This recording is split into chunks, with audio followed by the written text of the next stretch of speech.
On va reprendre cette journée dédiée à la dématérialisation et à la digitalisation responsable, avec une nouvelle session, cette fois consacrée au recyclage, au reconditionnement et au remanufacturing des solutions de dématérialisation. Je suis Fabien Carré-Marionnet, journaliste pour Archimag, et j'aurai donc le plaisir d'animer cette session avec Emmanuel Jolivet. Bonjour Emmanuel, est-ce que vous m'entendez ?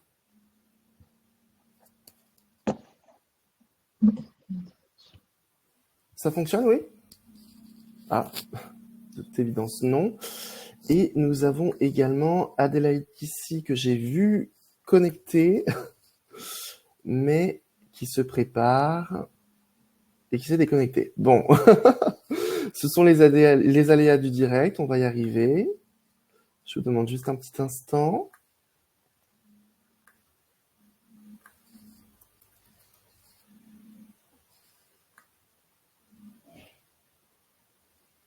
Alors, si nos intervenantes sont connectées, vous devez avoir un bouton vert monter sur scène à côté du micro, de la caméra, sur lequel il faut cliquer pour nous rejoindre.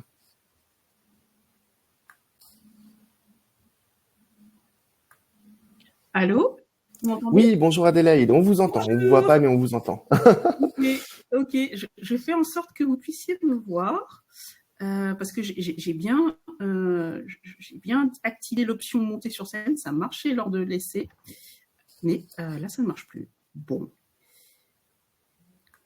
Ce sont les aléas du direct, effectivement. Tant qu'on vous entend, à la limite, c'est quand même l'essentiel. Et Emmanuel, est-ce que vous nous entendez et est-ce qu'on vous entend ? Ok, je n'entends pas. Ah, mince.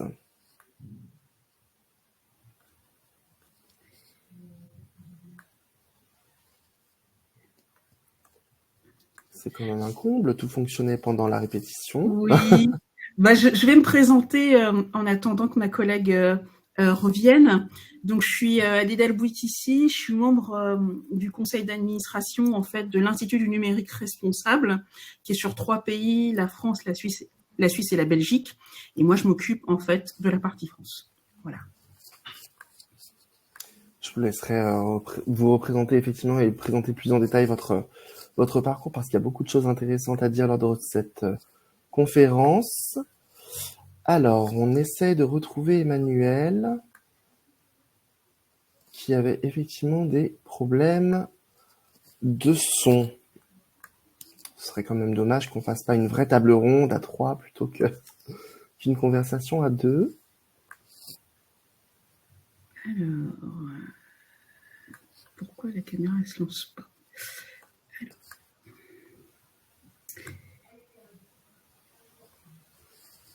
Autorisé.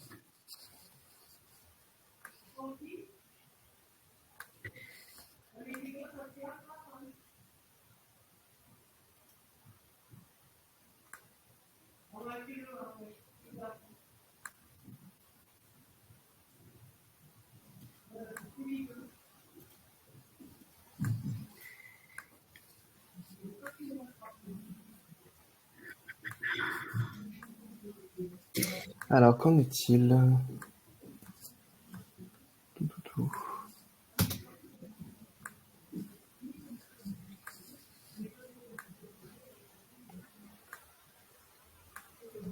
Bon, je m'excuse auprès de nos participants, mais l'attente en vaut les détours.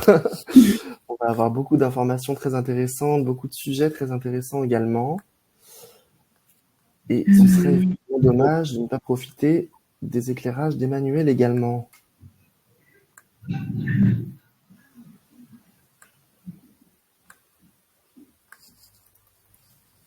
Bonjour. Ah, bonjour Emmanuel, est-ce que vous nous entendez ? Très bien. Ah, super. Et du coup, j'ai perdu Adélaïde, je ne peux pas avoir les deux en même temps. Ça a l'air compliqué.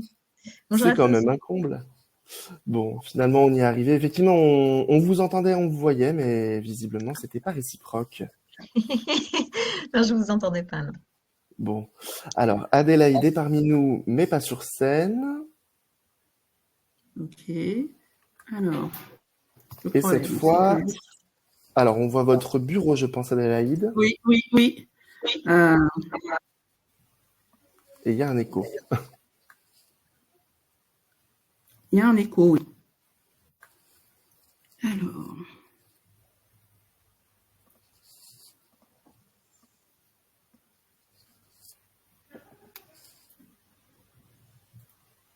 Voilà, ça y est.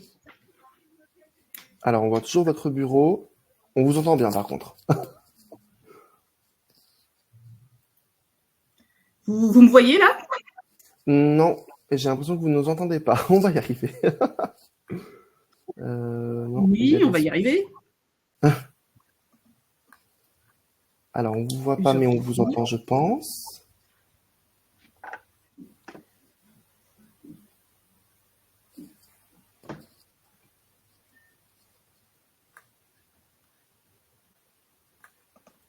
Je vous entends Est-ce que très vous bien. nous entendez, Adélaïde? Oui. Ok, bon, bah, à la Oui, limite, on oui, va très bien. peut-être.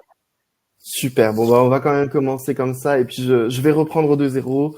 Ça a laissé le temps aux participants un peu en retard de nous rejoindre, voilà. Donc, on en profite et c'est parfait. Donc, effectivement, on va continuer cette journée dédiée à la digitalisation et à la dématérialisation responsable avec une session qui sera cette fois consacrée au recyclage, au reconditionnement et au remanufacturing des solutions de dématérialisation. Avec deux expertes aujourd'hui que j'ai le plaisir de recevoir, effectivement. Donc, Emmanuelle Jolivet. Bonjour Emmanuelle, une bonne fois pour toutes. Bonjour à tous. Je vous laisserai vous présenter toutes les deux juste après. Et également Adélaïde Kissy. Bonjour Adélaïde. Bonjour. Alors, effectivement, on va s'intéresser cet après-midi au recyclage, au reconditionnement en particulier, des solutions technologiques. Avant ça, est-ce qu'on peut faire un rapide tour de table? Alors, seulement de vous deux, je suis pas certain que ma présence soit absolument, que ma présentation en tout cas soit absolument indispensable. Est-ce que vous pourriez vous présenter un petit peu et surtout les organismes que vous représentez également, est-ce que vous y faites? Je vais bien commencer. Du coup, Emmanuelle Jolivet, donc moi je travaille chez Emmaüs Connect. Emmaüs Connect, c'est l'acteur qui lutte au sein du mouvement Emmaüs, en tout cas, tous les acteurs luttent contre une précarité. Emmaüs Connect, c'est l'acteur qui lutte contre la précarité numérique. Et pour cela, on a 3 piliers d'action. On va faire principalement de la formation à la précarité numérique, donc tous ceux qui ne savent pas utiliser le numérique. On va aussi connecter et on va surtout équiper des personnes qui sont en grande précarité économique et numérique. Et du coup, on va favoriser le geste de don des entreprises pour pouvoir offrir un équipement de bonne qualité à très bas prix, à prix solidaire à des personnes en grande précarité. Voilà le principe très largement. Et moi, je suis dans cette relation partenariale avec les donateurs. En fait, je fais du mécénat nature dans Emmaüs Connect. Voilà, je passe la parole à Adélaïde.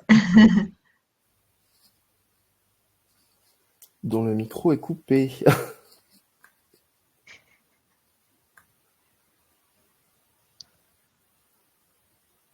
Ce sont les aléas du direct, encore une fois, il n'y a pas de souci. Mais on va L'important, finir c'est par que ça y soit bien passé ce matin. Apparemment, oui. D'accord. Non, mais on va y arriver, ce n'est pas un problème. Sinon, je peux continuer sur Emmaüs, si vous avez des questions.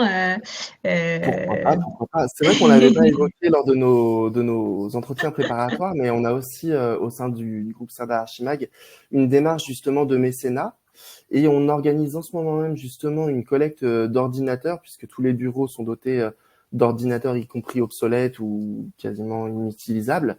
Et justement, on va travailler avec une association qui s'appelle le Garage Numérique. Je ne sais pas si vous connaissez, Emmanuel. Je connais très bien. Oui. Et du coup, effectivement, donc pour leur acheminer ces ordinateurs et puis participer à leur recyclage. Et on avait fait également une campagne de collecte de téléphones portables, d'anciens smartphones sur lesquels il est toujours possible de récupérer des métaux précieux notamment qui sont Voilà, très pour faire du polluants. recyclage. Oui, voilà, non, mais en parlant de ça, c'est vrai qu'il y a plein d'acteurs. Donc, je ne sais pas si vous êtes en DSI, mais il y a plein d'acteurs qui travaillent sur ça. Ah, ça y est, Adélaïde. Oui, Et voilà. l'enjeu juste de Maïs Connect, c'est de mailler le territoire national et local et d'avoir une ambition nationale. Voilà.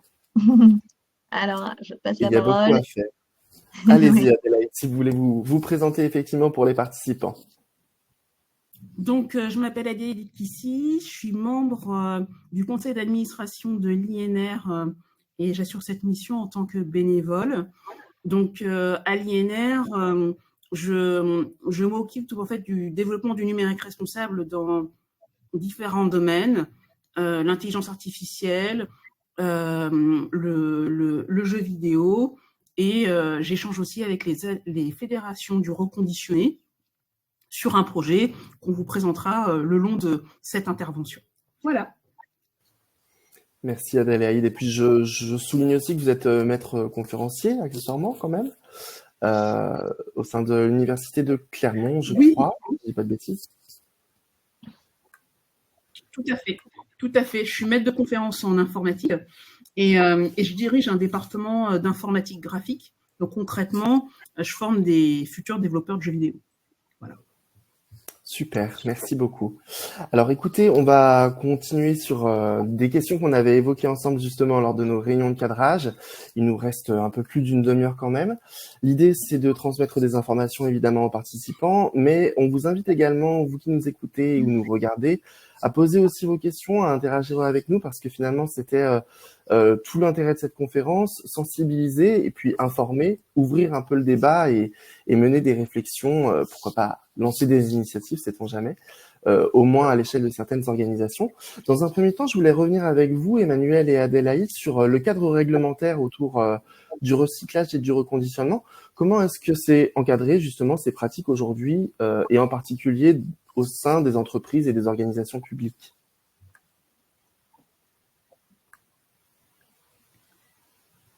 Emmanuel, tu veux commencer? Non, moi, justement, je te laissais la parole. Ok. En fait, il y a au niveau, en fait la question du reconditionné, du recyclage, de la remanufacturation des solutions logicielles, elle s'intègre dans un cadre réglementaire qui est à multiniveau, au niveau national, donc français, et au niveau européen. Donc, ça s'intègre par exemple au niveau européen, dans la politique mise en œuvre autour du Green Deal, de l'éco-conception. Au niveau français, ça s'intègre dans la réglementation notamment liée à la loi AGEC, qui est sortie en 2020 et qui, en fait, a pour ambition majeure, en fait, de transformer le modèle économique qui est linéaire en un modèle économique plus circulaire. Et donc, on a vu apparaître des fonds de réemploi qui ont été mis en place avec des taux de réemploi, du soutien aux structures qui sont liées à l'économie sociale et solidaire. Associé à ça, il y a eu la loi sur l'économie solidaire qui, en fait, dans cette dynamique-là de circularité, en fait, a permis d'entrevoir des enjeux sur notamment la commande publique. Comment la commande publique pouvait être un relais pour quelque part accompagner et intégrer ces enjeux de réemploi et de réutilisation de périphériques numériques. Et normalement, si les objectifs sont atteints à l'horizon 2030, dans les grands organismes publics, il doit y avoir 50% d'achats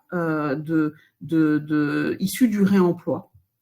Et enfin, associé à ça, et là je vais parler au niveau associatif, il y a eu le haut comité au numérique responsable qui a été en fait présenté par Jean-Noël Barrot, le ministre du numérique, qui a permis à l'INR, à l'AGIT, à tout un tas d'acteurs autour de l'informatique verte, de réfléchir en commun sur tout un tas de leviers d'action, à la fois réglementaires, mais aussi des leviers d'action de bonnes pratiques et d'usage autour du logiciel et du périphérique qui va supporter ce logiciel. Voilà. Merci Adélaïde. Après, il y a la question effectivement pour encourager peut-être les entreprises, les organisations à favoriser ce recyclage, ce reconditionnement, tout ce qui va être des bénéfices, des avantages qu'elles peuvent tirer justement de ces pratiques.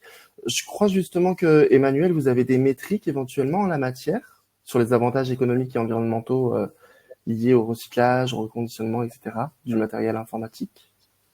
Là, si on parlait juste de l'achat déjà de se fournir en équipement reconditionné plutôt qu'en achat de produits neufs, c'est vrai que économiquement, d'une manière générale, c'est moins cher d'acheter du seconde main, on va dire. On estime que c'est 75% moins cher que du neuf pour un smartphone.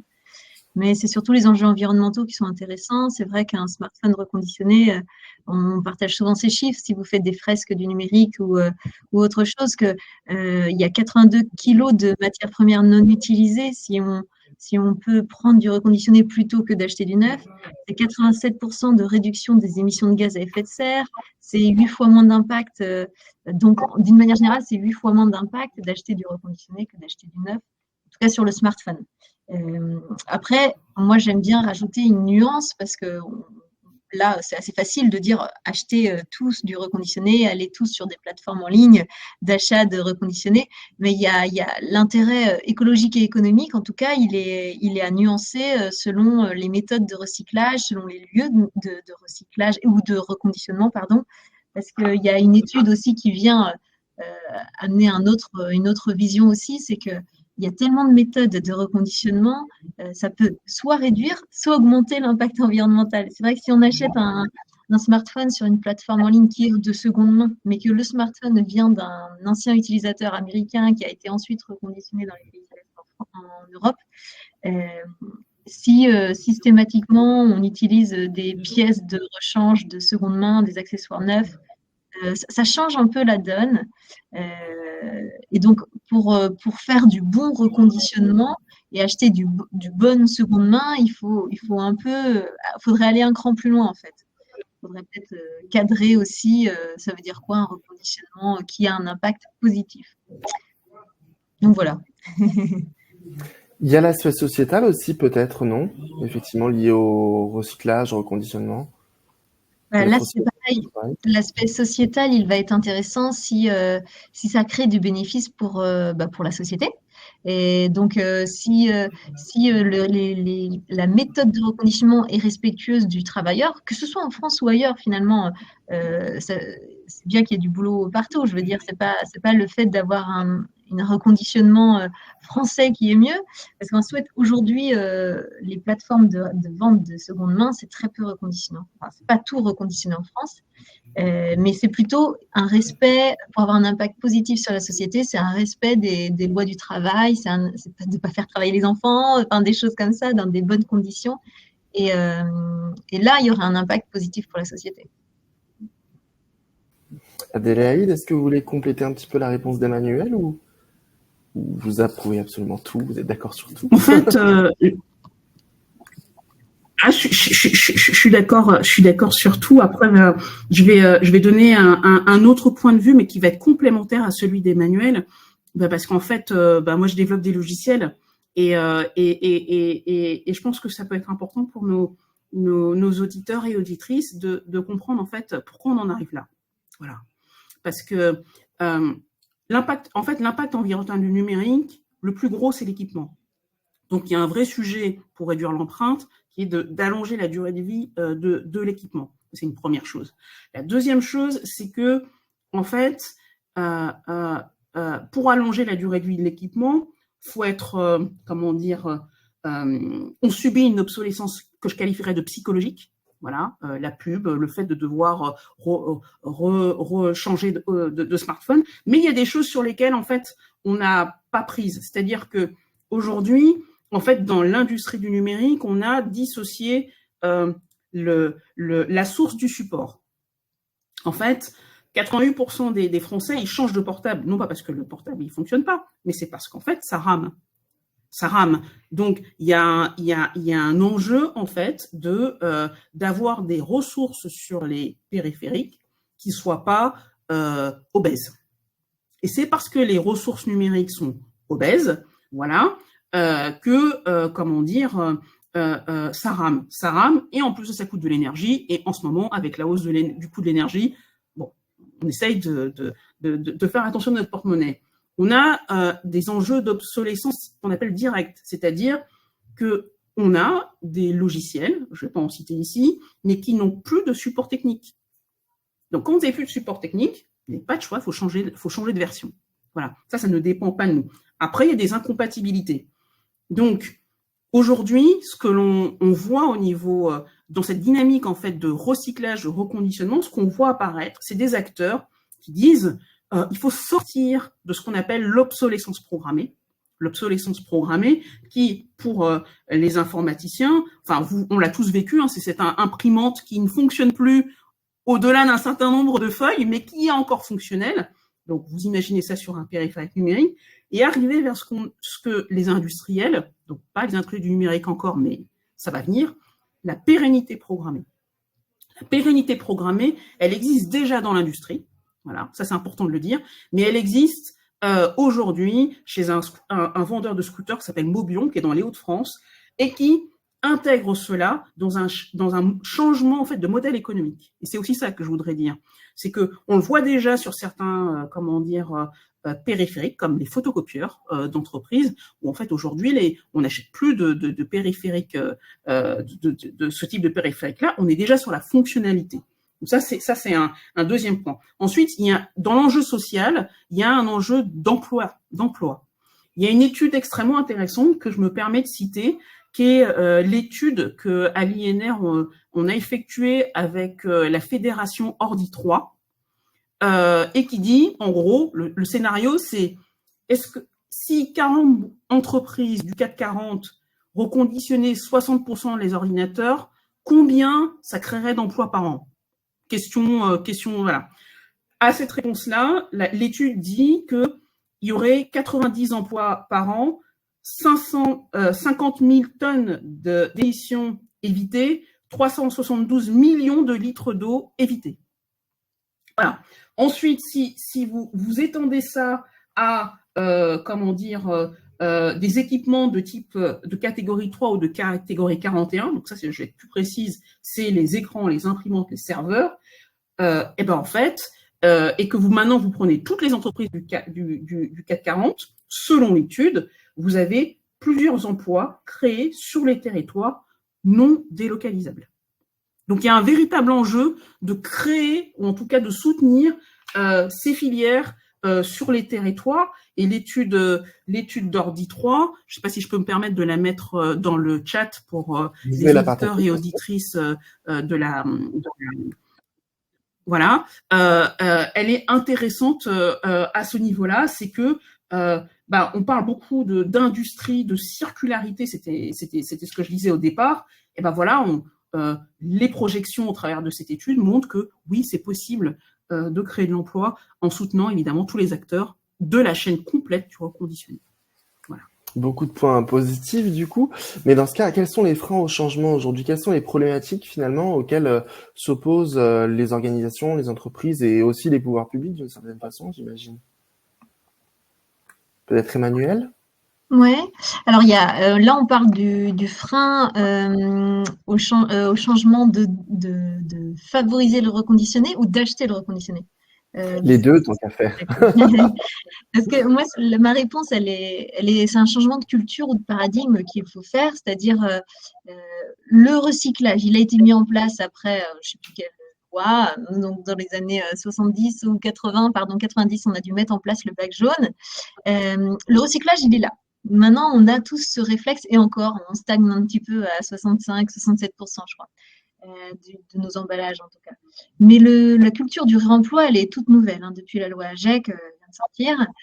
Donc la culture du réemploi est à travailler, la culture de l'achat de seconde main. Donc le fait de mettre ces déchets en réemploi, c'est à travailler. Le fait d'acheter de la seconde main, c'est aussi à travailler. Et si les changements ne viennent pas, c'est parce qu'il y a des freins d'un côté dans ce changement d'habitude, mais il y a aussi des bénéfices à mettre en valeur. Alors, on voit émerger pas mal de bénéfices qui donnent envie de donner, et puis après, il y a des freins en parallèle qu'il faut baisser. Et je pense que c'est cette action des deux côtés qui va favoriser. Et pour le fait, moi, avec Emmaüs, je suis beaucoup sur le fait de donner ces déchets pour faire du réemploi.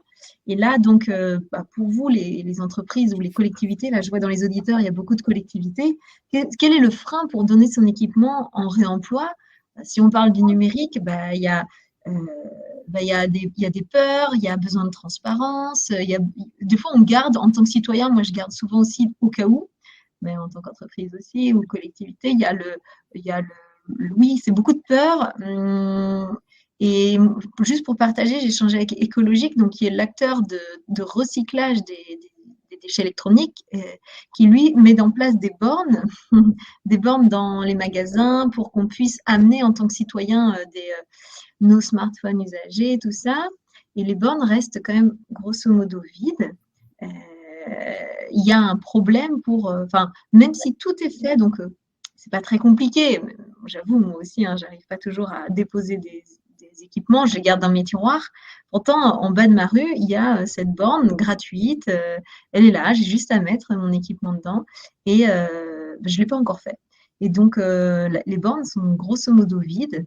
Donc, je pense qu'on a levé plein de freins. Et maintenant, il y a cet effort à faire des entreprises, des citoyens à apporter son équipement pour qu'il soit recyclé, pour qu'on puisse soit recycler, soit réemployer, ça c'est sûr. Mais grosso modo, il y a des peurs sur la data.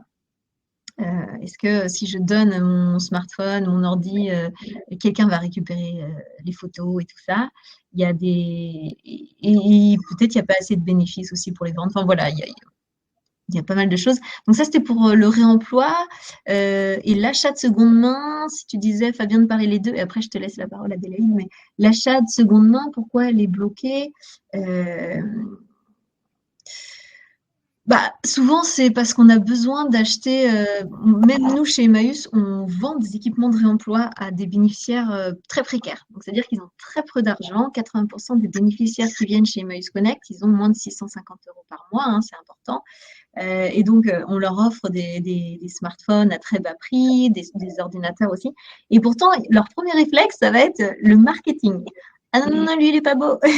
Donc, en fait, on a quand même une culture très ancrée avec des codes du marketing, de l'esthétique. Le smartphone, c'est une partie de nous.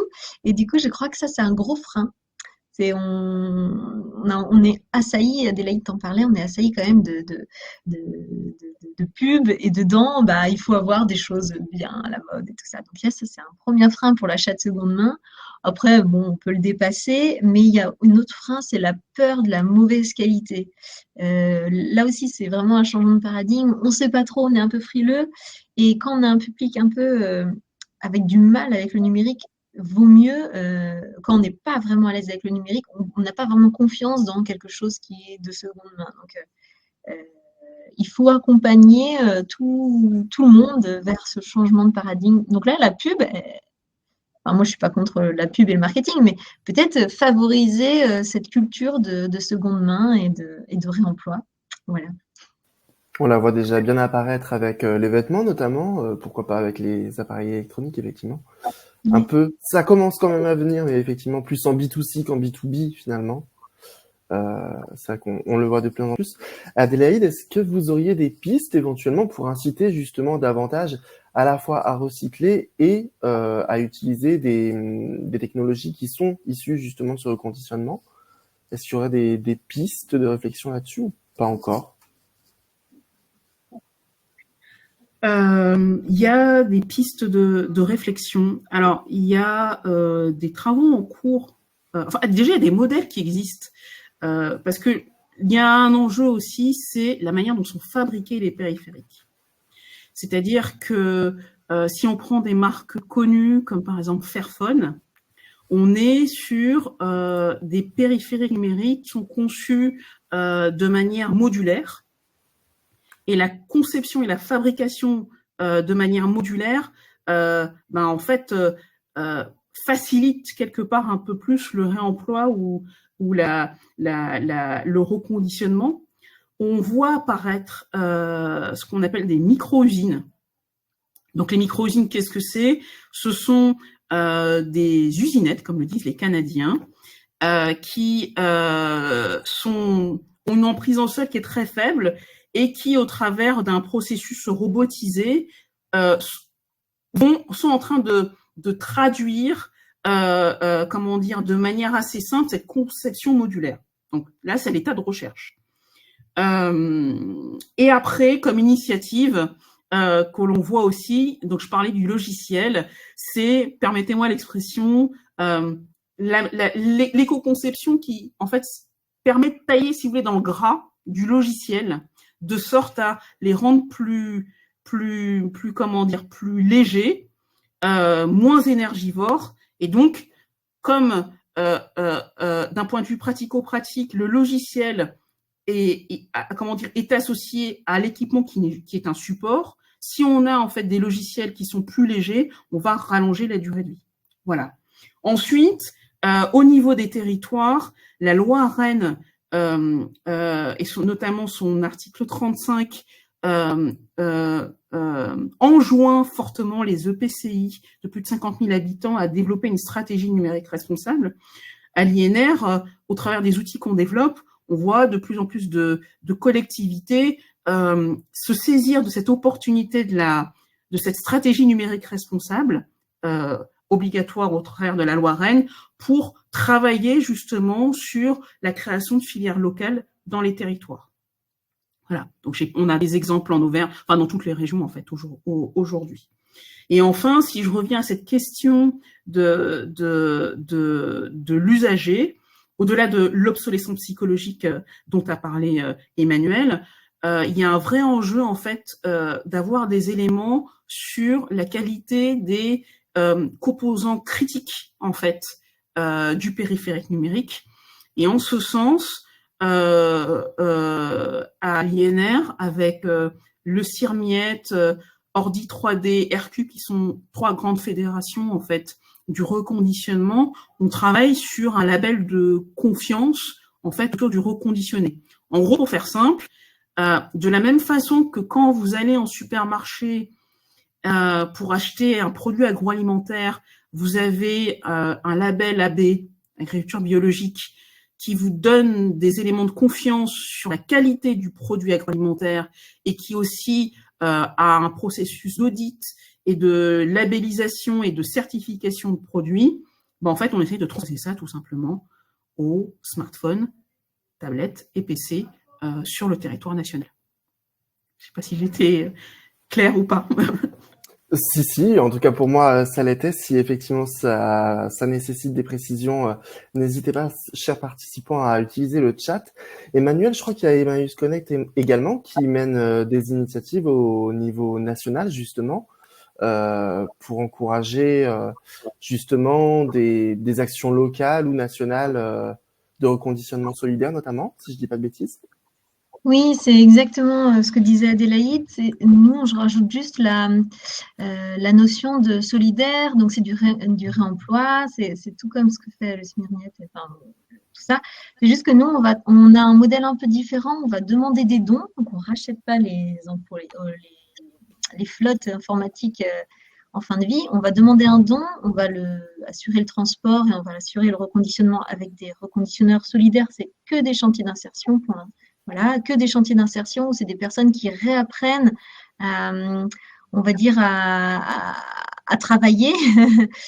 Donc, il y a des chantiers d'insertion dans toute la France et ils vont, grâce à ces ordi, réapprendre à travailler, voilà, et à avoir un job. Et ensuite, on va les distribuer dans des espaces de solidarité numérique, donc des Emmaüs Connect ou à d'autres associations qui ont conventionné avec nous. Donc, l'idée, c'est notre finalité de tout ce projet-là qui s'appelle la collecte.tech et que j'ai un de mes jobs, la finalité, c'est de donner des équipements à des personnes à prix solidaire, à des personnes en grande précarité à prix solidaire. Du coup, voilà, il y a juste la notion de solidaire par rapport à ce que disait Adélaïde qui est en plus et qui est que permet le réemploi en fait. Ça permet d'avoir un équipement à très bas prix. Voilà. Et au-delà, effectivement, de ces aspects un petit peu, comment dire, de réemploi, il y a aussi des aspects géopolitiques qu'on n'a pas évoqués précédemment, si je dis pas de bêtises, autour justement du reconditionnement et du recyclage. Emmanuel, si vous voulez nous en parler un peu. Ouais, moi ce que je pense, enfin ce que je méditais, c'était que depuis le Covid, on avait quand même vu. C'est vrai que le numérique, il est partout dans le monde. Hein. On se fournit avec certaines matières qui viennent d'un pays, c'est fabriqué ailleurs, ça atterrit chez nous. Le Covid a montré la limite de la mondialisation, et donc il y a forcément un besoin de relocaliser une partie de cette l'économie de cette industrie. Donc, c'est pour ça que j'avais vu le concept d'autonomie stratégique qui était apparu il n'y a pas si longtemps. C'est une capacité à pouvoir décider et être libre de ses initiatives, d'être dans son environnement et d'être libre dedans et de ne pas dépendre de tout le monde. Donc, il y a cette tendance-là. Et donc, ça, c'est un gros enjeu, c'est-à-dire de relocaliser dans un espace et dans un environnement où on est en lien pour éviter les pénuries, parce que c'est vrai que 98% de nos approvisionnements en terres rares viennent de la Chine, hein, donc en Europe en tout cas. Donc il y a une attention à avoir d'éviter les pénuries. L'autre enjeu, c'est d'éviter de ne plus savoir faire, de ne pas savoir faire. Donc il y a les ressources humaines, il y a les ressources de matière, et une des conséquences dans ces enjeux, c'est que sinon on va juste ne plus avoir du tout d'équipement. Si jamais on dépend trop et qu'on tombe en pénurie, ou alors une hausse énorme des prix qui va arriver si jamais il y a un problème. Donc ça, c'est un enjeu politique, géopolitique, on va dire, du reconditionnement. Et du coup, une des solutions, une des pistes, ça va être de relocaliser ou de recycler pour récupérer de la matière. Ça, c'est une piste, un enjeu. Ok, je ne sais pas si Adélaïde, vous voulez compléter un petit peu la réponse ou... Je suis totalement d'accord. Après, je rajouterais juste la question de la pollution externalisée. Voilà, il se trouve que je viens d'Afrique et j'ai vu ces plages avec des périphériques numériques, comment dire, réemployés comment dire, un peu de manière sauvage.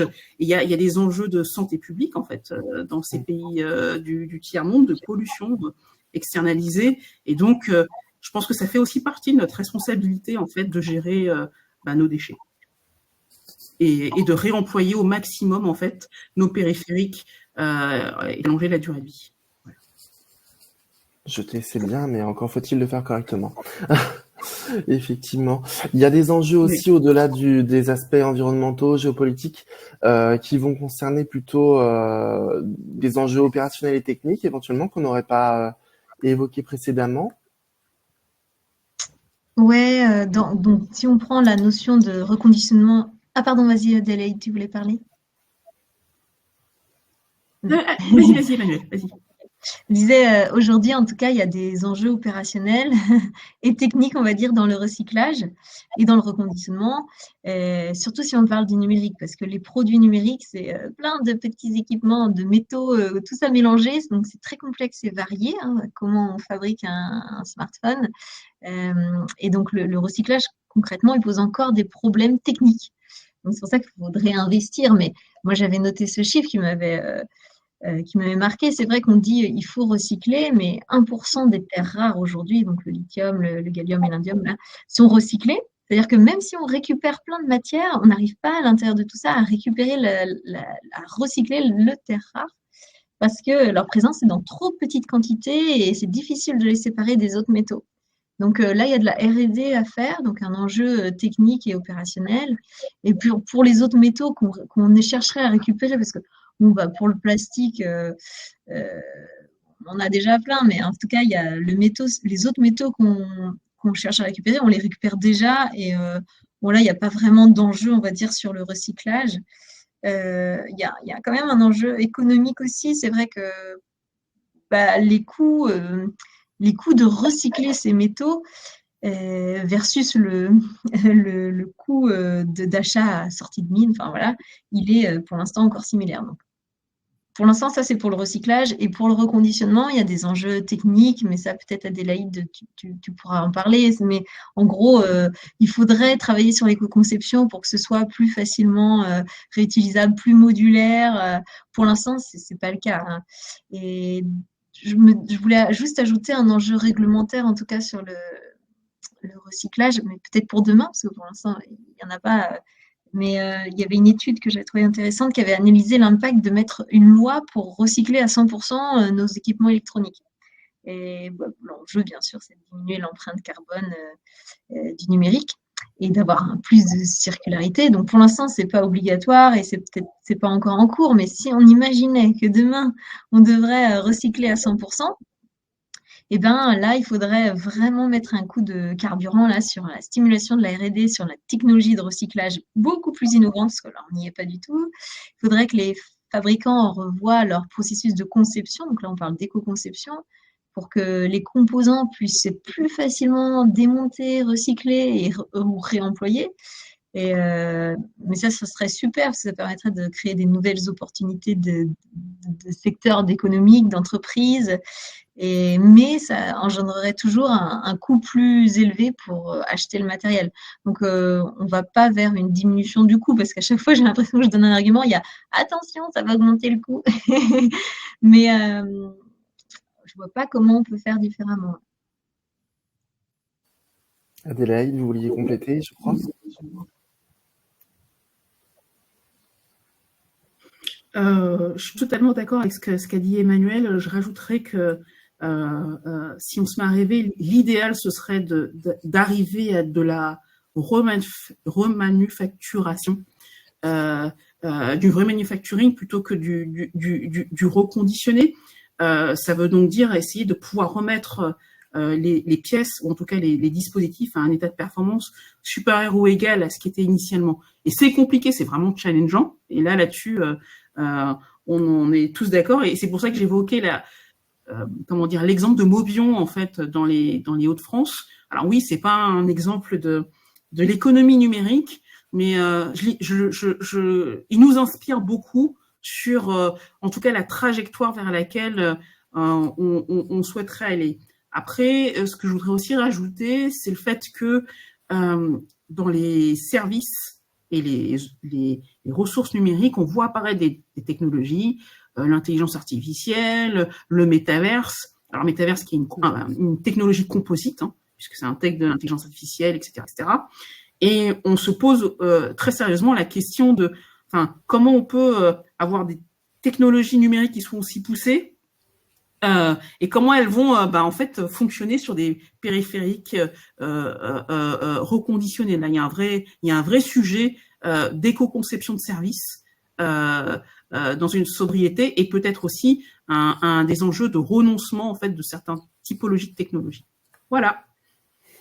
Merci à toutes les deux. Il nous reste 3 minutes, alors on va voir s'il y a peut-être des questions dans le public. J'en ai vu passer une sur vos contacts. Alors, si ça vous embête pas, est-ce que je peux partager vos LinkedIn? Je suis un peu mal à l'aise avec l'idée d'échanger vos mails quand même. Je vous laisserai, je les enverrai du coup dans le chat après cette session, ce sera super. On avait une question concernant les obligations dans le secteur privé plutôt, concernant le recyclage et le reconditionnement. Est-ce qu'il y a une réglementation? Je ne crois pas. Non, la seule obligation, c'est de devoir devoir les traiter, soit en recyclage, soit en réemploi. Et c'est pour ça qu'il y a Écologique. Écologique apporte une solution gratuite de recyclage. Nous, on travaille beaucoup avec Écologique, ou je parle d'Écologique, pardon, mais il y a Écosystème aussi, désolée. Il y a 2 acteurs qui sont mandatés par l'État pour gérer la fin de vie des déchets à travers un cahier des charges. Et nous, on est plutôt un acteur de réemploi comme d'autres, en fait. Donc, il n'y a pas d'obligation, juste une obligation de ne pas les jeter. Enfin, sauf si Adélaïde, tu veux compléter. Non, je suis totalement d'accord avec toi. Il n'y a pas d'obligation dans le privé. C'est bien dommage. Même dans le secteur public, dans l'absolu, c'est vrai qu'il y a la loi Rennes, mais ça va pas tellement plus loin en matière de recyclage, si. C'est quand même très limité, non?